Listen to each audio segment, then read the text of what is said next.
जय हो, जय हो, जय हो, जय हो, जय हो,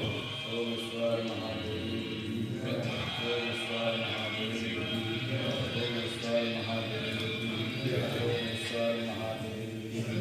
हो, जय हो, जय हो,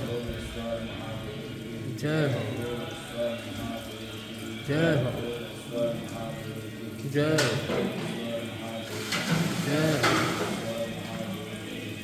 जय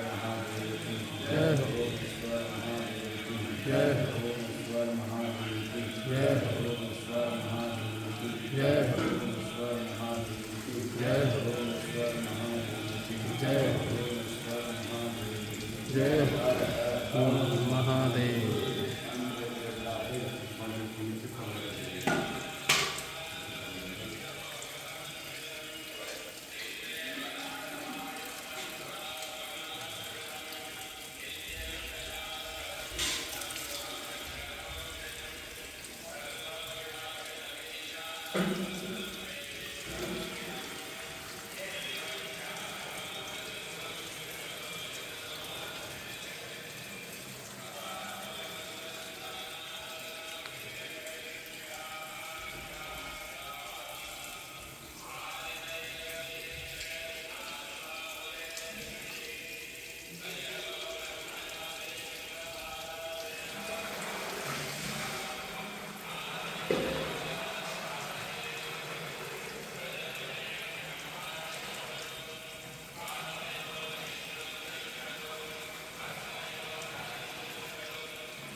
तस्मात् स्वाजावयः तं जज्ञम्बरे के प्रोषन् पुरुकं जातमगतः तेन देवा अयजन्त साध्य दिगयश्च ये चतुरुकं वयददोः कलिराव्यकल्पयन् धागा पकड़ के बैठ जाओ वहाँ पर ना, जैसे सबने पकड़ा हो वैसे धागा पकड़ के बैठ जाओ। उचिते ब्राह्मणोऽस्य मुगमासीत् बाहुराजन्यः कृतः पुरो तदस्य चतुर्वेदः पद्म्यागो शूद्रो अजायत चन्द्रमा मनसो जातश्चक्षुः सूर्यो अजायतः श्रोता द्वायुश्च प्राणश्च मुखादग्निरजायतः नाभ्याम् आसीदन्तरिक्षकं श्रेष्ठं यो समवर्तत पद्यागो वैदेशः श्रोता तथा लोकान् अकल्पयन् चतुर्मुखेन हविषा देव यज्ञमतन्वता वसन्तोऽस्यासि राज्यं ग्रीष्मगिर्मः शरदवे सप्ताशासन् परिरस्त्रे सप्तसमिदः कृताः देवा जजं तन्वान अवदन् पुरुकं पशुं जज्ञेन जज्ञमयजन्त देवस्थानि धर्माणि प्रथमं न्यसन्नः ते हनाकं महिमानः षजन्त्र जत्र पूर्वे साध्याः सन्ति देवः अद्यः संवृतः पृथिव्येरशा च विश्वकर्मणः समवर्तताग्रे तस्य तस्या विदधूपमेति तन्